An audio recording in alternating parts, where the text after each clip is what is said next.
The Karashi were the apex predators of the galaxy. For centuries, their massive war fleet had conquered countless worlds. Their soldiers feared for their brutal efficiency and unrelenting strength. Entire star systems surrendered without a fight, trembling before the might of the Karashi Empire. Their warriors reveled in their reputation as unstoppable hunters, a species that thrived on violence and conquest, until the humans arrived.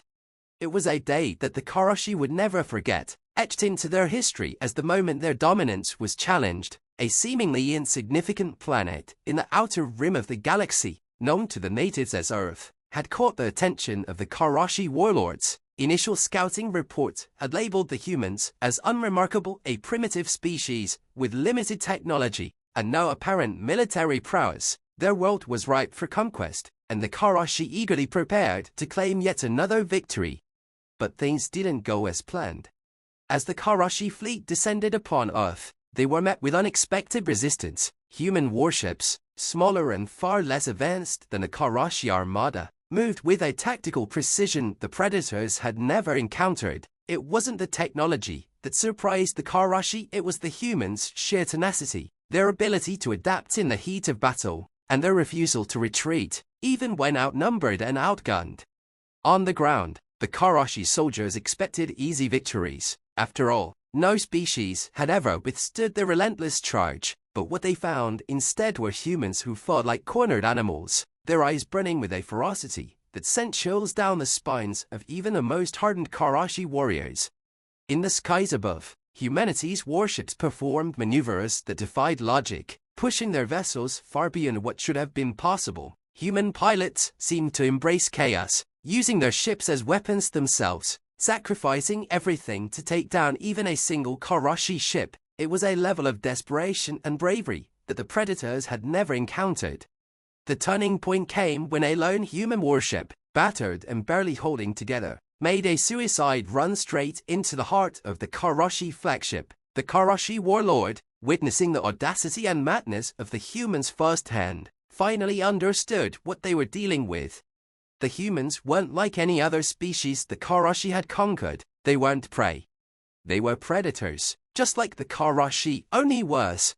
The Karashi, who had once believed themselves to be the pinnacle of galactic evolution, began to experience something they hadn't felt in eons: fear. Fear of an enemy who fought not for conquest, but for survival. Fear of a species that thrived in adversity, who embraced the chaos of battle and turned it into their strength. Fear of humanity, a force that refused to be broken, no matter the odds. In the aftermath of the battle, the Karashi retreated, licking their wounds and reassessing their tactics. Earth had not fallen, humanity had stood its ground, and in doing so, had shattered the myth of Karashi invincibility. From that day forward, the galaxy whispered a new legend. The predators who had once feared no one now trembled at the thought of crossing humanity. They had learned a hard lesson, one that would echo across the stars for generations to come. Humanity was not to be underestimated, and in the depths of the galaxy, even the fiercest predators knew to fear the wrath of mankind. The Karashi had barely recovered from their defeat at Earth when a message was sent across the galactic communication networks, a warning, a chilling reminder of their failed conquest. The humans, it seemed, were not content with merely defending their world. They were coming for the Karashi, and they were bringing with them a new kind of war. It wasn't long before reports began trickling in from the far edges of Karashi space. Human warships, smaller but far more nimble than the Karashi vessels, were raiding supply lines, striking at critical outposts with surgical precision. They didn't rely on overwhelming numbers or superior technology. Instead, they employed tactics that made the Karashi feel like they were being hunted. One strike after another, unpredictable and relentless. Wherever the humans went, they left behind a single, haunting message: "We are coming." The Karashi leadership scrambled to mount a defense. They fortified their worlds, doubling their forces in anticipation of the inevitable human invasion. But weeks passed, and the humans did not come. Instead, they continued their campaign of guerrilla warfare, harassing the Karashi at every turn, slowly eroding their confidence and resources. On the fringes of Karashi territory, a massive armada was assembled, larger than any force the Karashi had ever put together. They believed that with sheer numbers, they could finally crush the humans and end this new threat once and for all. But the humans had no intention of meeting the Karashi in a traditional battle. Instead, they waited for the right moment, using stealth and patience traits that Karashi never thought to attribute to the primitive species. The human fleet struck when the Karashi least expected it during the warlords gathering on their homeworld, Karath, a fortress planet believed to be impenetrable. The Karashi leaders were stunned as their planetary defenses, long thought to be invincible, were hacked and neutralized. Human warships slipped past the defensive perimeter, their engines silent, cloaked in the void of space. The first sign of the attack was when the Karashi capital city exploded in a cascade of fire and smoke. The humans had somehow landed troops on the ground, infiltrating the heart of the Karashi Empire. Inside the Warlords Council, panic spread like wildfire. For the first time, the Karashi faced an enemy that had not only infiltrated their most sacred stronghold, but had done so with terrifying efficiency. Human soldiers, clad in sleek armor and equipped with advanced weapons, moved like shadows through the city. They fought with precision, aiming not to conquer, but to cripple the very core of the Karashi command structure. Their goal wasn't planetary occupation, it was decapitation. They were there to end the war in one decisive strike. In the center of the chaos, the Karashi High Warlord stood in disbelief as the doors to the council chamber were blown apart. A squad of human soldiers, their faces hidden behind dark visors, stormed the room. The Warlord's guards, elite Karashi warriors, fell within seconds, cut down by the humans' overwhelming speed and skill. The High Warlord, towering over the humans in both size and stature, roared a challenge, his claws extended, ready to tear apart the intruders. But before he could take a step, one of the human soldiers raised a single hand, motioning for a silence. The warlord paused, his pride warring with the primal fear that now coursed through his veins. The human removed their helmet, revealing a woman with cold, determined eyes. She spoke in perfect Karashi, her voice calm yet carrying the weight of a species that had had enough. "You thought you were invincible," she said, stepping closer, unfazed by the towering creature before her. "You thought you were the ultimate predator, but you were wrong." The warlord snarled, but the fear was unmistakable. His empire, his people, everything he had known was crumbling before him. "Humans don't fear the darkness," the woman continued. "We thrive in it." Before the warlord could react, a flash of light erupted from the soldier's wrist-mounted weapon. The High Warlord, the symbol of Karashi strength, fell dead at her feet, his body crumpling in a heap. The humans left as swiftly as they had arrived, disappearing into the void once more. The Karashi, once the most feared species in the galaxy, were left broken and leaderless. In the aftermath, the galactic community watched in stunned silence. The humans had not only defeated the Karashi, but had dismantled their empire with surgical precision. Word spread quickly. Humanity was a force unlike any other, a species that refused to be prey. The predators of the galaxy had learned a new truth, a brutal and humbling one. Humanity was not just another species to be conquered. They were the predators that hunted those who thought themselves invincible. And now, every empire in the galaxy lived in fear, wondering when it would be their turn to face the wrath of mankind.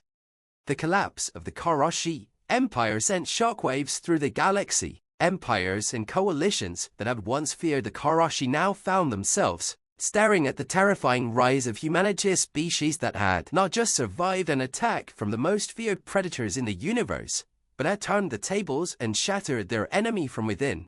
The Galactic Council, a collection of the galaxy's most advanced civilizations, watched in growing concern. Some had secretly admired the humans' defiance, whispering tales of Earth's stand as though it were a legend. But now those whispers turned to murmurs of fear. The destruction of the Karashi Empire was not an act of defense, it was calculated, precise, and terrifyingly swift. Humanity had not just won, they had erased the Karashi from the galactic stage. In the depths of council space, there was growing debate on what to do about the humans. Should they be appeased, welcomed into the fold of galactic diplomacy, or should a new coalition be formed to neutralize this dangerous species before they became too powerful? Unbeknownst to the Council, humanity had no interest in playing their political games. The human fleet, now seasoned and battle-hardened, had been transformed into a well-oiled machine, Their warships were no longer the small, humble vessels that had first defended Earth. They were sleek, armored, and equipped with technology scavenged and repurposed from fallen Karashi fleets. Humanity had learned quickly for the galaxy's comfort. A ripple of alarm spread through the galactic civilizations when human ambassadors arrived at the Council's grand chambers. It was the first time humans had entered the heart of galactic politics, and they didn't come as humble petitioners seeking membership. They came as equals, as many feared, conquerors. The human delegation, led by Admiral Soraya Cole, the very woman who had killed the Karashi High Warlord, stood before the council with a calm and unshakable demeanor. The gathered species, many of whom had lived in peace for centuries under the council's laws, stared at the humans with a mixture of awe and unease. The council speaker, an elder from the Zinthar, a species known for their wisdom and diplomacy, addressed the humans cautiously. Admiral Cole, the speaker began, his voice gentle yet probing. Humanity has shown great resilience and strength in the face of adversity, but your actions against the Karashi have left many unsettled. We are a council of peace, and we fear that such displays of force may lead to further instability. Admiral Cole's eyes, sharp and calculating, swept over the assembled council. She had heard this argument before, only of fear disguised as concern, of a ruling body threatened by a new power on the rise. Peace, she said, her voice even but carrying the weight of a soldier who had seen too much war. We fought for peace when the Karashi came to our world. We didn't ask for that fight, but when it came, we made sure they understood the cost of threatening us. The speaker's expression faltered for a moment, but he pressed on. The Karashi were aggressors, yes, but such finality in your response has raised concerns. The galaxy fears that humanity may not stop with the Karashi. Admiral Cole's lips curled into a faint smile. You're afraid we'll come for you next? The room fell silent, the tension thick enough to cut. The thought had crossed every leader's mind, fear that humanity's war machine, now proven to be one of the most formidable forces in the galaxy, would not rest until all threats, real or perceived, were neutralized. You misunderstand us, Cole continued, stepping forward with confidence. We're not conquerors. We don't seek to dominate the galaxy or to wage war on those who haven't harmed us, but we will defend ourselves ruthlessly if provoked.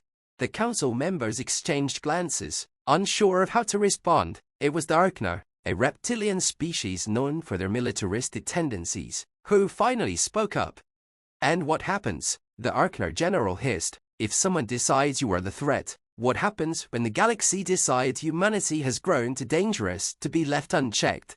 Cole met the general's gaze without flinching. If you think we're a threat, then do something about it, but I'll warn you now, you won't like the outcome. The general bared his fangs in a show of defiance, but there was no mistaking the unease in his eyes. Humanity had already proven it could dismantle an empire far stronger than many of the civilizations represented here. The threat was not empty. Let's be clear, Cole said, her voice carrying across the chamber. We don't want war, we want peace, but we've learned that peace isn't given, it's earned, and we've earned it the hard way. Another voice, this time from a representative of the Shilin, a peaceful species known for their diplomacy, spoke softly. And what of the Karashi? You eradicated them. They attacked us, Cole replied coldly. We made sure they never would again. The Shilin representative shivered. The Karashi had been a terror to the galaxy for centuries, and yet the humans spoke of them as if they were an inconvenience to be dealt with. Then what do you propose? The speaker asked, attempting to regain control of the conversation. Admiral Cole glanced around the room, her eyes hard but not without purpose. We propose that humanity takes its place among the stars, as an equal. We will not bow to anyone, nor will we be dictated to by a council that fears us. We've earned our place, and we'll protect it. The silence that followed was palpable. The council members knew they had no choice but to accept humanity's terms. They had seen what happened to those who crossed mankind, but they also knew that the galaxy had changed forever. As the human delegation turned to leave, Admiral Cole paused, casting one final glance over the assembled leaders. And remember, she said, her voice a quiet warning, we are not your enemies, unless you make us. With that, the humans departed, leaving the Galactic Council to ponder their future. They had been feared for centuries, these powerful and ancient empires, but now, for the first time in millennia, they knew what it was like to feel true fear. The predators of the galaxy had met their match, and humanity had made its message clear: they were here to stay, and they would not be prey to anyone